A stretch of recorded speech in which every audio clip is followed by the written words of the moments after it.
heading to Jordan Lake. Okay. Gonna put in at Pose Ridge. Customer's problem, the engine isn't turning over 4,000 RPMs, and it's a brand new boat. It has 2.9 hours on it. I think we've figured out what the problem is, so now we actually have to take to the lake and fire the old girl up and see how it does off the trailer running in regular water rather than on a garden hose in the shop.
I need to get well over 5,000 in order to know that the motor's running right.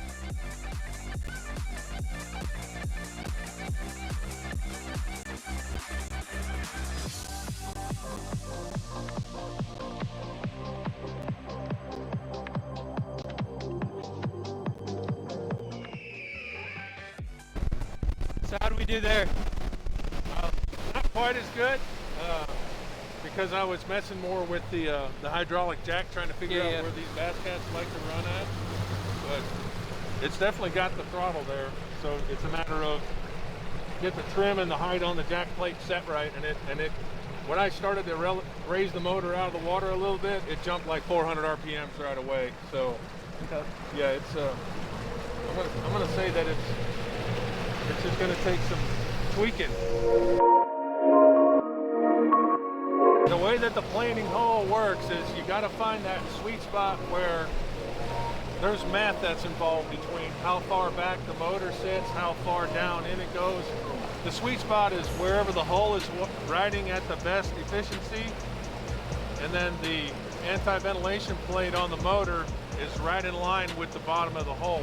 That way that's the least amount of friction always. But with these hydraulic setups, I mean, you can move it up and down on a whim with a switch. So typically on a mechanical one, we set it somewhere and then that's done. Okay. But with these hydraulic ones, and it's especially helpful to customers that like to run wide open in shallow water. So you raise that motor way up out. Now you're not going to go real fast, but they'll be able to run over virtually no water. Right. So that's the advantage. You don't have, they can do with that whenever they want. But I've seen videos, those boys in the aluminum boats. Yeah. They'll just fly right over sandbars.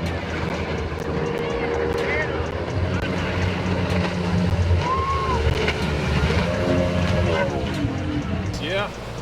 So that's a big part of it, and that's one of the draws of that hydraulic plate. We can adjust the motor up and down. But the position of that is also changing the efficiency of the motor. So with the prop the way it is, it's a speed prop, so it doesn't have torque, like super duper torque all the way through the power band. So when you want to find your speed, then you have to start first work with the engine height and then also doing your trims. So it's on the customer to figure out, and that's going to change based off the weight of the boat too. Yeah. So once this guy who's a semi-pro fisherman, once he gets this set up, he's probably going to add a couple 100 pounds just in tackle. Right. So that's going to change the performance of the boat. So he'll go out and spend an hour or two trying to get it running right, and then he'll throw all his tackle in here. and it's a good chance he'll have to do it again. Probably to a lesser extent, but it's still not going to run as good as it did when it was empty. Yeah. So, but overall, I think it's okay. Personally, I do.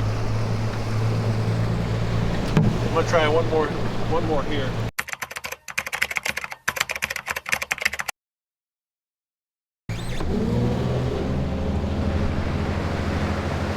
Oh, there it is. There's the problem.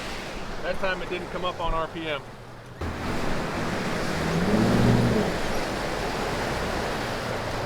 Yeah, it's still not right. This thing should be a gut ripper. It didn't even want to come out of the water that time.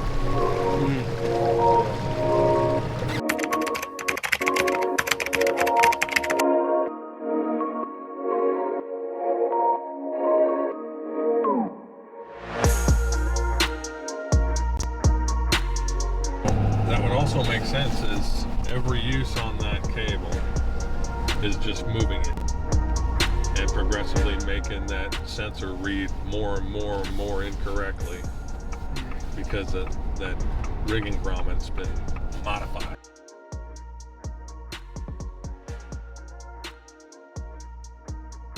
I can honestly say I've never had a bass boat that was that finicky to get on the trailer.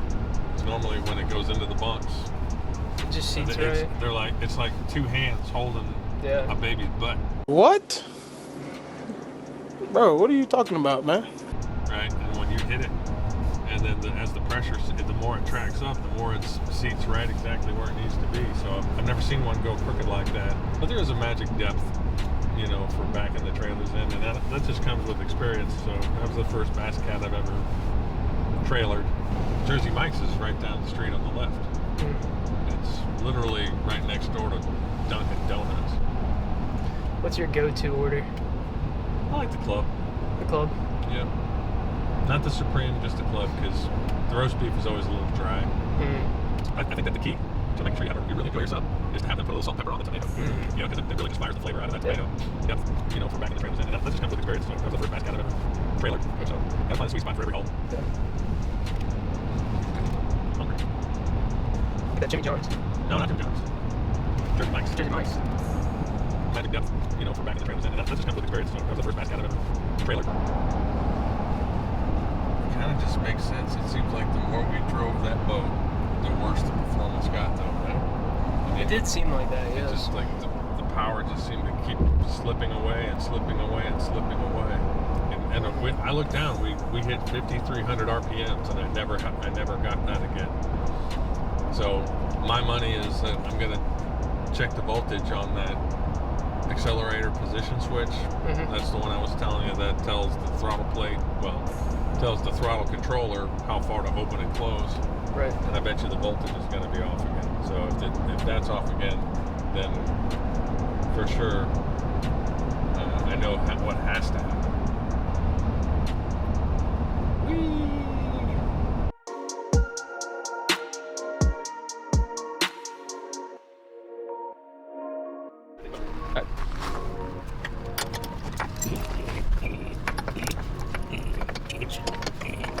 Oh, be a baby. Come on.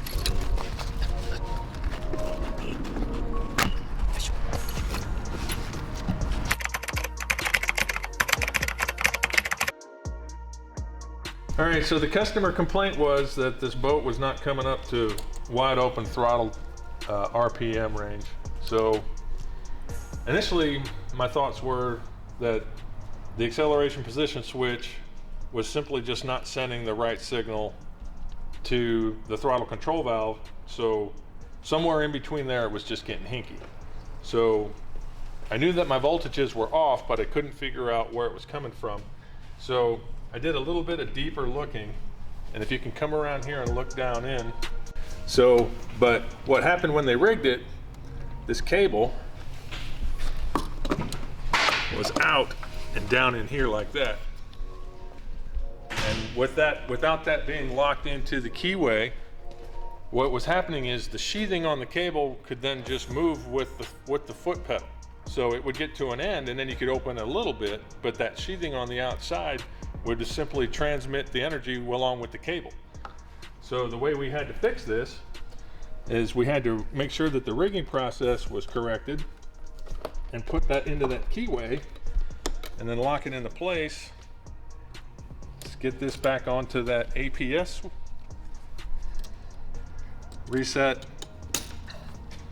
So now when we activate the hot plate, you can see that right here, this is the idle position, so that the APS is at full close. When he goes to wide open with the hot foot, this post should rotate all the way up, and there it is. There we go. So what they did, because when they rigged this, They didn't get it in the keyway to hold that no, piece in place. but the thing, where it camouflaged it is they pulled this boot way down the sheath on me. So I didn't even look at it. I mean, it was completely covered, right? So I don't have to worry about that anymore. That is absolutely perfect.